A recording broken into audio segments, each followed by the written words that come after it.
안녕하세요. 오늘은 10주 1차 시 수업을 진행하도록 하겠습니다. 상담에 대한 주교재로 교재를 참고하시고요. 차영희 박사님 거 교재거든요. 그 교재 주교재를 먼저 좀 설명을 드릴게요. 상담의 이론과 방법이 서로 다른 관점에서 인간의 본질을 연구하고 각각의 자신의 전문 용어를 발전시키면서 그 분야를 전문화시키는 많은 발전들을 하고 있었습니다. 그래서 심리학과 상담이론 이런 것들이 과거로부터 현재에 이르기까지 이론적인 틀에 따라 차이가 있는 것으로 보여지지만 상담 공부를 시작하는 또 학부생이라든지 또 이제 우리는 유아교육과이잖아요. 그래서 상담 심리라든지 상담학 그런 전공 좀 심층 전공에 대한 부분들에 대한 대상 학문적인 책들이 또 아동을 대상으로 상담을 하고자 하는 이런 것들의 책이 그때는 많지 않아서 차이 박사님이 이 책을 쓰셨나 봐요. 그래서 이 책이 이제 파트 1, 2, 3로 나눠지는데 파트 1에는 아동 상담자들을 위해서 상담의 기본 이해와 아동 상담의 이해, 아동 상담의 절차, 그 다음에 아동 상담 이해를 돕고자 하는 투사적 검사의 평가, 아동에 대한 정보를 얻고자 하는 문장 완성 검사, 인물화 검사, 집, 나무, 사람 검사, 동적 집, 나무, 사람 검사, 동작성 가정화 검사, 풍경 구성법, 빗속의 사람 그리기, 나나 상호작용 기법 이런 것들을 제시하고 있는데 사실 어제도 수업을 지금 녹화하는 날짜가 3월 14일인데요. 어제도 제가 수업을 진행하면서 현장의 실체적인 부분들을 좀 많이 안내를 하고 싶어서 이 상담은 전문 분야이고 여러분이 어설프게 현장에서 흉내 내서는 안 된다라는 설명을 드렸던 적이 있거든요. 그래서 사실 현장에서 쓸 수 있는 것이라도 잘하는 것이 더 맞지 않을까라는 생각을 하고 있고요. 그래서 이런 게 있구나라고만 한번 쉽게 듣고 또 우리 주변에 전문 기관이 있다는 것을 눈여겨보는 정도로만 접근하도록 하겠습니다. 이 책에서 주교재 파트 2에서는 아동 상담에서 이제 가장 많이 활용하고 있는 행동주의 상담, 특히 이제 특수에 대한 공부를 할 때나 사람에 대한 접근을 할 때 효과를 빨리 볼 수 있는 것들이 이제 행동주의적 접근을 많이 하는데요. 이 상담에서도 행동주의 상담에 대한 이론을 접근을 먼저 하고 있어요. 아들러의 상담, 인간중심 상담에 대한 이론적인 접근, 그리고 주교재에서 파트 3는 여러 가지 이론적 접근을 이제 응용하여서 놀이요법, 모래놀이, 집단 상담 이런 것들을 이제 안내하고 있는 부분입니다. 그의 첫 번째 챕터가 상담이란 무엇인가에 대한 부분이에요. 우리가 어저께 이제 나는 누구고 또 라포를 형성하기 위해 소개도 하고 또 상담이라는 과목에서 아동을 위한 상담을 위해서 우리가 어떤 접근을 해야 되는지 어떤 기대를 하고 있는지 그런 부분들을 이제 살짝 다루어 보았었는데 그래서 상담의 개념이라든지 또 상담을 하기 위한 어떤 탐색들이 있는지 그리고 상담에서도 우리는 아동을 대상으로 하는 상담을 어떻게 정의하고 있는지 그리고 인간의 감정은 어떤 것이고 그 감정의 단어들을 여러분께 첫 시간에 3월 그때가 6일이었죠. 3월 6일 날 적어와 보시라고 말씀드렸고 어저께 또 저와 비슷한 단어를 쓰는 분들도 그리고 또 풍부하게 구사하는 부분도 이렇게 보였던 부분들이 있었어요. 그래서 그 감정 단어 때문에 다시 이런 부분들을 좀 한번 확인해 드려야 되겠다 싶어서 다시 상담의 개요를 접근하는 부분에서 시작하려고 합니다. 그래서 파트 1은 상담의 기본, 그다음에 상담의 이해, 상담의 절차, 그다음에 투사적 검사를 위한 아동을 어떻게 이해하는지 그런 부분으로 한번 다뤄보도록 하겠습니다. 상담이라는 것은 이제 이런 것이다 라고 간결하고 명확하게 설명하기 쉽지 않지만 상담은 어려움을 겪고 있는 사람의 문제를 해결해 주는 전문적 절차로 이해되고 있습니다. 상담이란 도움이 필요한 사람에게 전문적인 훈련을 받아 도움을 주는 사람, 내담자란 도움이 필요하여 도움을 받기 위해 찾아가거나 의뢰되는 사람을 말한다 라고 정의하고 있네요. 또 전문적인 훈련을 받은 사람과의 관계에서 자신의 생활 과정상의 문제를 해결하고 생각, 감정, 행동 측면의 인간적 성장을 위해 노력하는 학습 과정을 정의한다고 해요. 개인적인 문제를 해결하도록 할 뿐만 아니라 다른 문제가 제기될 때 이를 적극적으로 다루며 성공과 행복을 이루어낼 수 있는 힘을 북돋워주는 전문적인 인간 봉사 활동으로 보고 있습니다. 또 다른 연구자는 내담자와 상담자의 1:1 개인적이고 전문적인 인간관계를 맺음으로써 자신과의 문제를 해결한다든지 환경에 보다 유능하게 대처할 수 있는 새로운 행동을 익히는 체계적인 활동이다 라고 했네요. 또 다른 연구자는 상담이란 내담자가 상담자와의 관계에서 촉진적인 의사소통을 통하여 내담자가 개인적인 문제에 대한 자기 이해와 자기 지도력을 터득하도록 도와주는 과정이다 라고 설명하고 있습니다. 현재의 문제를 효과적으로 해결하고 미래에 일어날 수 있는 삶의 문제에 대한 조망과 해결 능력을 갖게 되어 자기 효능감과 자존감을 느끼도록 인도하는 일련의 학습 과정이라는 것이지요. 일반적으로 상담의 정의는 전문적 훈련을 받은 상담자가 언어적 및 비언어적 방법으로 여러 가지 부적응 문제를 가지고 있는 내담자의 적응 능력을 향상시키는 일이라고 할 수 있습니다. 상담이 무엇인지 분명히 이해하지 않고 아동 상담이 무엇인지를 이해하기는 어렵습니다. 상담 훈련 중 어떤 사례 연구회 때 상담자들의 상담 사례 내용을 보면 상담 과정에 있어서 일관성이 없음을 찾아볼 수 있을 것입니다. 상담자 자신이 무엇을 하고 있는지 또는 어떻게 진행해야 될 것인지를 잘 알지 못하고 상담 현장을 접하게 되었다는 느낌을 가질 수 있습니다. 상담자가 내담자를 대하면서 명심해야 할 것은 내담자를 만나서 도움을 주는 전문가로서의 상담자의 임무이죠. 상담 과정에서 상담자의 모든 자극과 반응은 내담자의 과제를 해결하는데 반드시 도움이 되어야 상담이라고 할 수 있다고 합니다. 상담의 과정을 한번 살펴볼까요? 상담의 과정은 초기, 중기, 종결 단계로 이해하는 것이 중요하다고 해요. 초기에는 상담 신청, 접수 면접에 내담자를 이해하고 내담자가 원하는 과제가 무엇인지를 구체적으로 정리할 필요가 있으며 상담 진행 과정의 방향과 예상되는 성과를 미리 알려줌으로써 상담의 동기를 높게 할 수 있습니다. 그리고 일반적인 인간관계와 상담관계의 차이를 부모나 내담자에게 가르쳐야 하는데 이러한 것은 상담에서 상담의 구조화라고 읽었습니다.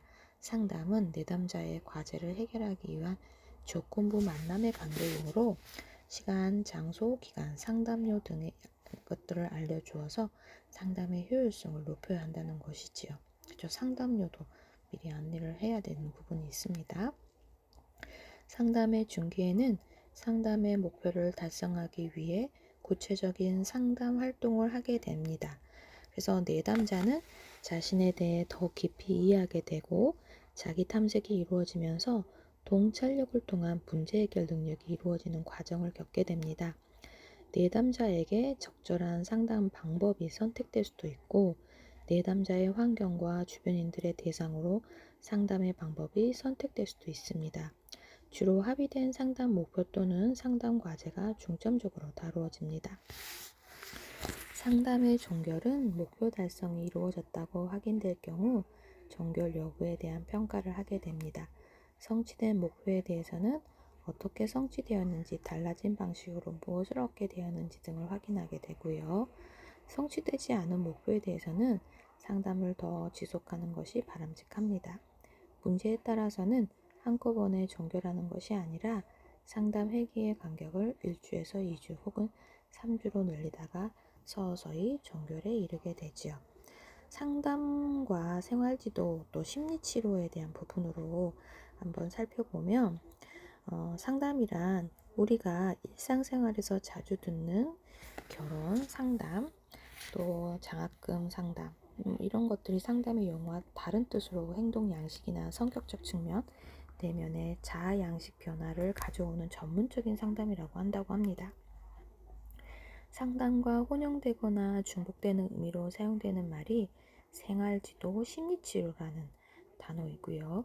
생활지도는 학교 장면이나 가정에서 사용되는 전문 용어로 볼 수 있습니다. 생활지도는 학생들이 학교 내 외에 당면하는 발달장애 문제를 돕기 위해 마련되는 교육 영역에서의 계획적인 지도 활동을 의미합니다. 따라서 생활지도의 대상은 학교의 경우 학생이고 가정에서는 자녀가 해당이 되겠지요. 학교에서 생활지도는 교육지도 활동의 한 부분이라고 할 수 있습니다. 상담과 심리치료와 부분에 있어서 의견이 다양한데 어디까지가 상담이고 어디서부터 심리치료를 보느냐에 대해서 학문 영역에 따라서 또는 문화와 제도 차이에 따라서 그 주장을 달리하기 때문에 현재는 이렇다라고 결론을 내리지 못하는 상황이 있는 거죠. 상담자가 상담자의 영역에서 심리치료까지 다루고 있으며 심리치료자 역시 상담을 하고 있기 때문에 이 둘의 관계는 중복되고 있다는 것은 분명합니다. 여러 영역의 전문가들이 이 문제에 대해서 각각 전문 영역의 견해를 강조하면서 상담과 심리치료 사이에 큰 차이를 두지 않고 교육을 해오고 있는 게 일반적인 추세라고 보여지고 있고요. 비록 우리나라에서 상담이 의료 행위에 포함되어 있지는 않다고 하더라도 법적인 것을 제외하고는 둘 사이에 명백한 차이를 구분하기가 어렵기 때문에 학회 나름대로 주장을 해오는 것으로 보여집니다. 상담의 목표는 주로 교육적, 예방적, 발달적인 데 비해 심리치료는 교정적, 치료적인 특성을 지닌다고 알려져 있습니다. 그래서 상담과 심리치료를 구별해서 사용해야 하는가, 아니면 혼용해서 사용해도 되는 것인가, 이런 학문을 하는 사람이라면 누구나 이제 외국 저널을 접하게 되면서 이런 것들을 자연스러운 현상이라고 보고 있고요. 접하는 사람이 어떤 학문적 배경을 갖고 있느냐에 따라서 똑같은 전문 용어로 번역하고 또 다르게 보여질 수 있다는 거죠. 똑같은 용어라고 할지라도 우리나라에서 의료 행위를 하는 의학도들에게는 테라피라고 치료하는 표현을 하는 게 자연스러운 현상이잖아요. 특히 교육학 분야, 상담학 분야, 아동학 분야에서 의학계의 인정 여부와 관계없이 치료라는 용어를 자연스럽게 사용하고 있으나 치료 범위의 인정 범위가 법적으로 허용되기까지 용어 사용에 대한 신중함이 요구됩니다. 그러나 상담을 처음 접하는 분이라면 어떠한 지위를 향상시키는 경우에 치료라는 용어를 더욱 강조하는 부분이 있습니다. 우리나라에서는 심리치료가 의료행위에 속하지 않지만 치료학회 등은 여기저기 많이 알려져 있고, 서양에서는 심리치료가 의료활동으로 인정되었으며 의료보험 혜택을 받을 수 있고 심리치료 활동이 공식적인 자격으로 인정되는 치료 행위에 포함시켜 활동하는 게 당연하다고 해요. 그러나 우리 사회에서 상담 활동과 치료 행위가 분리된 상황이기 때문에 의료계로부터 강한 항의가 있을 수 있고 이런 용어들을 선별해서 사용해야 한다고 합니다.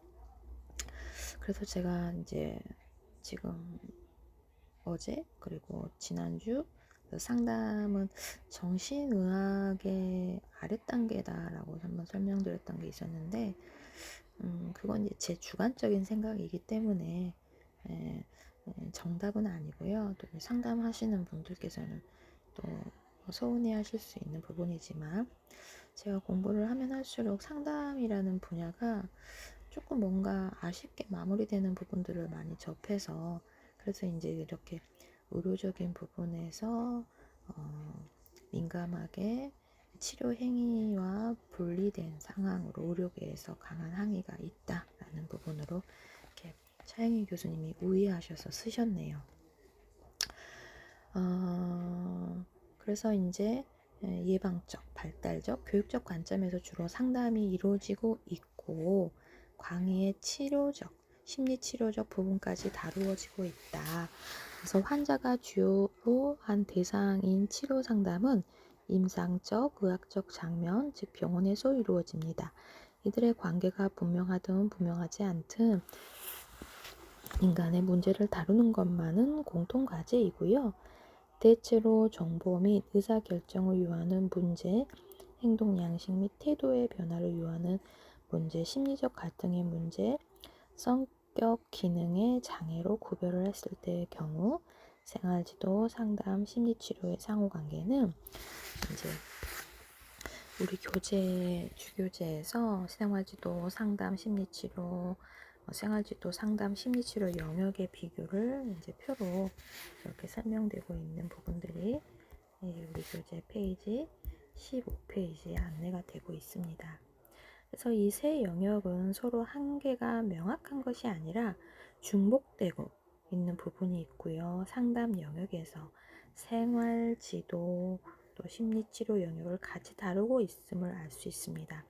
상담의 전체 문제 영역을 살펴보면 생활지도와 심리치료 영역이 반 이상으로 볼 수 있기 때문에 세 분야를 비교하는 준거는 누가 하느냐일 것입니다. 그래서 생활지도는 교육학, 상담학 등 관련 분야의 학사 및 석사가, 전문적인 상담은 해당 전공의 석사 또는 박사가, 심리치료는 주로 임상심리학 전공의 석사 및 박사와 정신과 의사가 하는 일이라는 것입니다.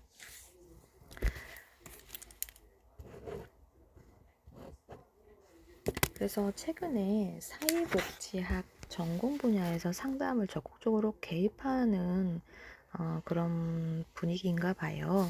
그래서 인간의 이제 정의적, 인지적, 행동적 문제를 다루려면 학위만으로는 그 성취도를 가늠할 수 없기 때문에 상담 관련 학회들이 제각각 전문적, 윤리적 책임을 다할 수 있도록 전문가의 자격 기준을 제시하여 상담 능력을 키워나갈 수 있도록 교육 및 훈련 시간을 제시하고 관리하고 있습니다.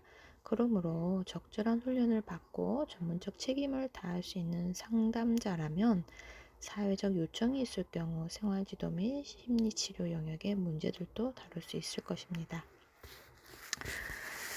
상담 접근에 대한 탐색을 한번 살펴보도록 하겠습니다. 우리는 상담이나 심리치료를 하려고 할 때 처음부터 문제 해결을 위한 처치를 가지는 않죠. 상담자는 문제 해결을 위해서 내담자가 자기를 표현하고 탐색하는 중에 내담자가 무엇을 변화시키고 싶어 하는지를 알아차려야 한다는 것입니다. 변화시키고자 원하는 그 무엇을 성취하도록 돕는 일을 계획하면서 내담자가 호소하는 문제 행동이나 증상에 대하여 어떤 상담 방법을 어떻게 적용하는 게 가장 적절한 개입인가를 연구하게 됩니다. 적절한 상담 이론의 접근법이 무엇인지 알기 위해서 내담자의 문제 행동에 대한 정보, 내담자와 관계하고 있는 주변의 인적, 물적 환경에 대한 자료 수집을 잘해야 한다는 것이지요. 상담 신청 시 유용한 정보를 많이 얻는 게 좋으나 불편한 정보는 오히려 시간만 낭비할 수 있습니다. 그래서 필요한 정보를 체계적으로 수집해야 하는데 상담 과정 중에 필요한 정보를 얻을 수도 있지요. 상담자가 내담자를 도와주는 방식은 문제 접근 방법에 따라 다르며 상담 접근 방식도 내담자 개인에 따라 각각 다른 방법이 적용된 학습 상황이 됩니다. 정신분석을 선호하는 상담자는 아동기의 심리성적 발달에 초점을 두고 내담자의 생활사를 추적하게 될 것이고, 무의식에서의 억압된 갈등을 의식적으로 자각하는 과정에서 감정과 사고의 표현을 격려하며 통찰을 이끌어내는 데 역점을 두게 됩니다. 행동주의 상담을 선호하는 상담자는 문제를 개인의 역사 속에서 찾으려 하기보다 문제 행동을 환경과의 관계 속에서 찾게 됩니다. 환경적 유발인자가 행동을 어떻게 결정하는가를 살피고 현재의 중요한 행동과 관심에 반응하고 이를 수정하기 위해 행동적으로 참여하는 실천자가 된다는 것이지요. 내담자의 행동 변화를 목적한 바대로 이룩하기 위해서 상담 절차를 충분히 탐구해야 하고 어떤 종류의 수단을 써야 할 것인가를 미리 탐색하게 됩니다. 인간 중심 상담을 선호하는 상담자는 인간을 자아 실현하는 욕구가 있는 존재로 가정하고 내담자 자신이 가진 자원을 일깨워주며 잠재력을 개발해주는 방법을 선택함으로써 내담자가 자신의 사고, 감정, 행동을 재조직하여 더욱 통합적으로 가능한 인간이 되는 것을 돕는 것입니다. 상담자는 어느 한 이론적 접근만을 선택할 필요는 없고요. 내담자가 가장 적합한 이론이 무엇인지를 찾아내어 여러 이론적 접근을 절충하여서 상담을 진행할 수 있습니다. 어느 특정 접근법을 선택하든 절충적 접근법을 선택하여서 그 형태는 상담자의 전문적 훈련 배경과 함께 내담자의 문제 영역을 충분히 다룰 수 있고 도움을 줄 수 있는 정도에 따라 결정되는 것이 바람직합니다. 아동 상담에서 상담의 기본 원리들을 아동 상담이라든지 또 성인 상담 모두 같지만 상담의 방법은 혹은 도구에서 차이가 있는데요. 도구라고 하는 것은 이제 척도, 측정하는 자라고 이해하시면 될 것 같습니다. 그래서 상담의 궁극적인 목적은 이제 즉 내담자들이 독립적인 사람으로 성장 발전하는 것이고 자아개념 형성과 유지를 위해서는 중요한 타인들의 영향이 큽니다. 아동 상담은 발달 잠재력이 풍부한 아동을 대상으로 이루어지는 아동에 관한 발달적 이해와 상담 과정에서의 순발력과 인내력이 필요하고 아동 자신에게 영향력을 미치는 환경적 요소를 고려하여 아동의 문제를 접근해야 합니다. 그리고 부모와 교사가 또 아동의 문제, 행동, 의사소통 방식, 상담 방법을 이해시키고 상담을 받은 뒤에도 그들이 아동과 건강한 관계를 맺고 적절한 개입을 할 수 있도록 해야 할 것이지요. 특히나 부모의 영향을 많이 받는 아동의 경우는 부모의 변화 없이 아동의 변화가 유지되기를 기대한다는 것은 어렵습니다. 그래서 부모의 변화 혹은 부모의 협력하에 아동 상담은 효과를 발휘하게 되기 때문에 반드시 부모 상담과 부모 교육을 병행해야 한다는 것입니다. 가끔 아동의 문제를 가지고 상담을 신청하지만 부모가 상담의 대상이 되는 경우가 있습니다. 부모가 적응을 하지 못하고 부모가 건강하지 못한데 아동이 건강할 수가 없지요. 대부분 부모들은 자신이 문제가 아니라 아동이 문제인 것으로 지각을 합니다. 아동의 변화에 적절한 적응을 못하고 부모 자신의 기준에 맞춰 헤아리다 보면 어려움이 발생을 하고 아동 상담은 반드시 부모 교육이 병행되면서 이루어질 필요가 있습니다. 아동 상담을 효과적으로 진행하기 위해서는 아동의 인지 발달 수준과 부모의 의존성을 이해하고요. 아동에게는 아동의 인지적 발달, 언어 발달 능력의 특성을 고려하여 비언어적 의사소통인 놀이, 그림, 신체 활동, 여러 가지 매체를 통해서 접근하는 것이 바람직합니다. 특히 아동의 경우에는 놀이 활동의 맥락에서 문제를 다룰 필요가 있습니다. 동시에 가족과 환경들을 함께 다루어야 하기 때문에 일반적으로 상담은 언어 수단을 매체로 이루어지고 언어적 상호작용 외에 비언어적 또 언어적 매체를 활용하여 문제를 접근해가는 추세이기도 합니다.